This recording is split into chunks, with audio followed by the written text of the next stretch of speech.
Welcome back to the programme. Well, Conor Cusack, a fine Cork hurler who has started on the pitch for both his own very successful club Cloyne and the Cork senior team. He's also a brother of Donald Cusack, wrote an incredibly powerful blog yesterday about his own battle with depression that has gone viral. So tonight we thought we'd invite him in. Conor, you're very welcome. Miriam, thanks very much for having me here. It's great to be up here. I suppose, look, I'm not here to paint a picture of myself as being an angel. I have a lot of friends down in Cloyne and Cork, and they'll tell you I'm the furthest thing from being an angel that you could find. I'm not here to bash medication or bash psychiatry. They have their place within the treatment of depression, and there's a lot of people get a lot of benefit out of it. But I suppose I'm here to tell my story, and I think it's a story that resonates with an awful lot of people in the country. If it can be of help, a bit of comfort, a bit of hope to some few people, and if it can perhaps break the taboo and maybe lessen the stigma that's attached with it, well then I'm very glad to tell the story. Let's go back, Conor. When did you first experience depression? When did you know you were suffering from depression? Well, look, I suppose I was probably around 15 or 16 when I first started experiencing panic attacks. And for anybody that's experienced panic attacks, it's a horrific experience. You're convinced your world is ending, pains in your chest, can't catch your breath, you're convinced you're going to die. And that was the start of my problems, really, you know. Now, it just progressed along bit by bit. It wasn't something that was sudden. Gradually started to lose interest in my friends, started to lose interest in school that I loved, started to lose interest in hurling, and the worst of all, I started to lose interest in people. I always loved people and loved being in their company, but it was a gradual bit by bit thing. And I suppose I was inside work one morning, inside Print Profile down in Middleton, and you know, finally the image that I'd been keeping up all along, I didn't have the strength anymore to keep up that image, and finally I cracked. And you know, sometimes they say that something has to crack for the light to allow in. Well, that morning I cracked, and I lay down in the corner inside the building, started bawling my eyes out. One of my fellow workers came over. Poor man didn't know what to do. He was looking foolish at me, and I said, "Look, will you just take me home?" And GP came, prescribed a few relaxing tablets and stuff. Went to hospital the following week, had a battery of tests done, every test imaginable, and at the end of it all, a doctor came to my bed at the end of it and said, "Look, we think you're suffering from depression." It was the first time that I heard the word, and that was the first time that I would have realised that I had something like that wrong with me.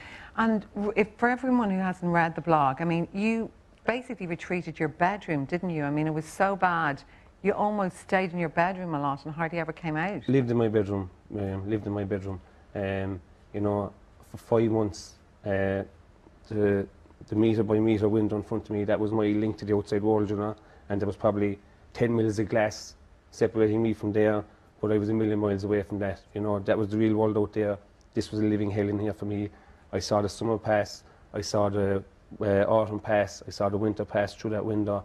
There was only one person, well, two people, my mother and my Aunt Marie, that I'd allow into that room just to bring me food. And on a Thursday morning when I used to go to see the psychiatrist, that was the only time I'd leave the house. Didn't want to speak to anyone, didn't want to talk to anyone, and that room was my sanctuary away from the world. But in reality, it was a living hell. You came to your lowest moment, did you? Tell a story about the day your mother didn't go to Mass. Well, I suppose previous to that, I'd been to a lot of different doctors and psychiatrists, and I was on 18 tablets a day at this stage, you know, and I wasn't getting better. And I was sent to another psychiatrist in a place in Cork City. It's called St. Anne's, and St. Anne's would probably have, you know, would be a place that would be associated with a lot of people with mental health difficulties. And I went in to see the doctor, and the first thing he said to me was, "Oh, your brother is the famous Cork goalkeeper." And he proceeded to talk for the next 10 minutes about hurling. I had zero interest in hurling at that time, and my esteem or whatever was on the floor at that stage, and here was this guy and he was talking to me about hurling and not talking to me about me. And at the end of it all, he suggested this electric shock therapy to me. And intrinsically, I don't know why, but something inside me always told me that medication and something like that was not the path that I needed to follow. And I remember coming out of the hospital, and I was utterly distraught, because this was like my final hope, that I thought that this was the guy that was finally going to help me, and instead he was suggesting something that was alien to me. And I remember coming So home. it could work for other people. Though it could work. Exactly. Exactly. Yeah, Yeah, absolutely. But keep As going. Yeah. as I said, this is my Yeah. story, you know, and everyone has their own. But so I came home, I remember, and I was utterly distraught. And you know, I decided one night I couldn't. The desire for death outweighed my desire for living, and I decided I was going to kill myself. And an incredible thing happened. A peace that I hadn't experienced in years came over my body. It was like as if my body realised that it no longer was going to have to suffer this horrific physical and mental pain that I've been going through for the last number of years. No longer was I going to have to suffer these panic attacks, waking up soaked in sweat every night. And I got a night's sleep that I hadn't had in years. And I was very calm about it. There was no anxiety. I knew my dad and my brothers, Victor and Dunlo, would be going to a match that Saturday evening. I know my mum and my sister would be going to mass. And so I had the rope in my room. I was quite calm about it, very matter of fact. I was going to get in my car, drive to the location that I had arranged, and hang myself. And for some reason, I don't know why, but my mother never went to mass. And ultimately, it was a decision on her part that saved my life. It's amazing, actually. Yeah. But after that, you transformed yourself. You got better. Your story is a happy story at the end, Conor. Explain that path to recovery for you, how that came about. Well, look, I worked for Doreen Allen since I was 8 years of age. I worked there for 8 or 9 years in her gardens and her kitchen. And, you know, Doreen is an incredible woman. She never forgets anybody who's ever worked for her. Still to this day, she'll send in, if there's something happens in the family, a death or something, there'll be a table full of food will come into that house. And my Aunt Marie has worked with Doreen for years. And Doreen had asked one day, how's Conor doing? Is he in school? What's he doing? And my aunt told him, you know, that I was in a bad way. So Doreen suggested a person that she knew, that she felt could be a benefit to me. And no, I'd been to loads of doctors at this stage. I'd given up all hope. But my mother pleaded with me just to go one more time. And that was a decision on my part that ultimately saved my life. I went to see this clinical psychologist, and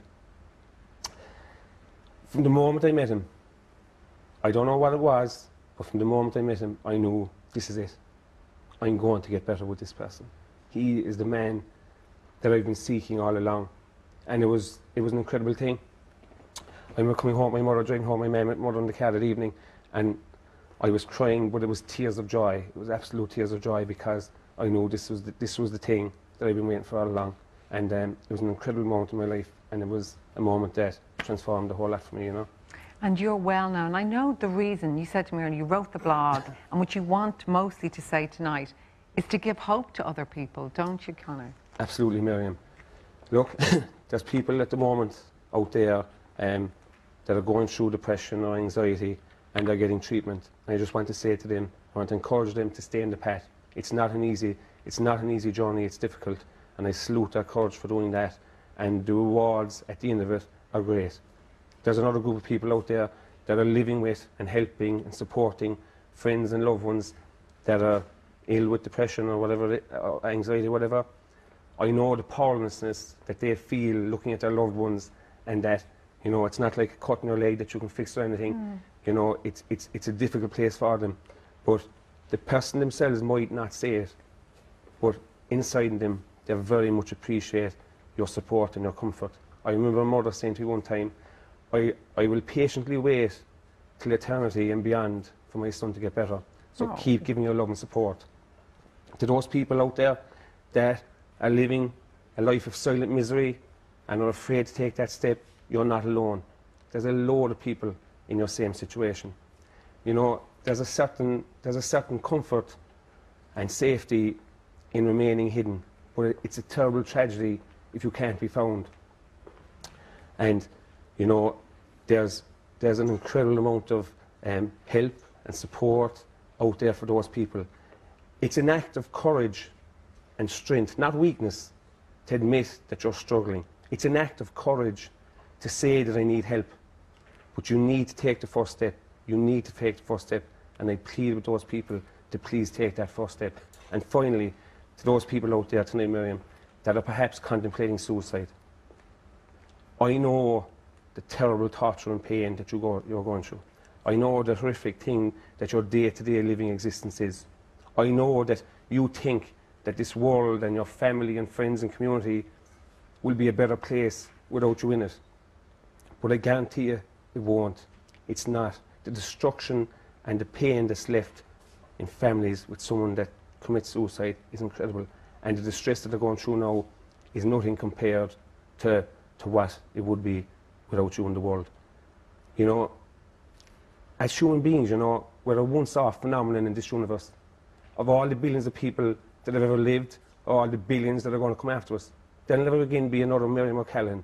There'll never again be another Conor Cusack. You know, we're totally unique. And the world needs us. The world needs all the people that we have in our communities.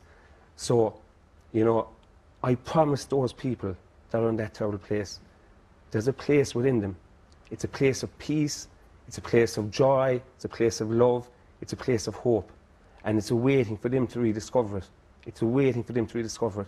And it's within their grasp. It's within their grasp. They have all the skills and all the abilities to be able to get there.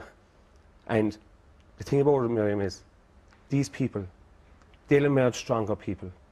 They'll emerge people that are living their life from the inside out, independent of other people's opinions. They're living their life fully and freely. They're gonna not be frightened by this world anymore. They're going to be embraced by it. They're going to look at challenges and difficulties and take them all on. And, you know, somewhere along the way, I get to meet some of those souls. Souls on the road less travelled. And I look forward to that. Embrace the journey, start the journey.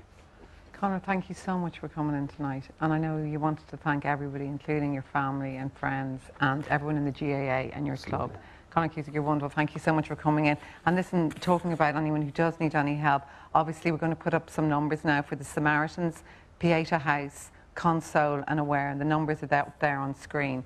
And if you have any problems tonight, ring those. Conor Cusack, thanks so much for being our guest tonight.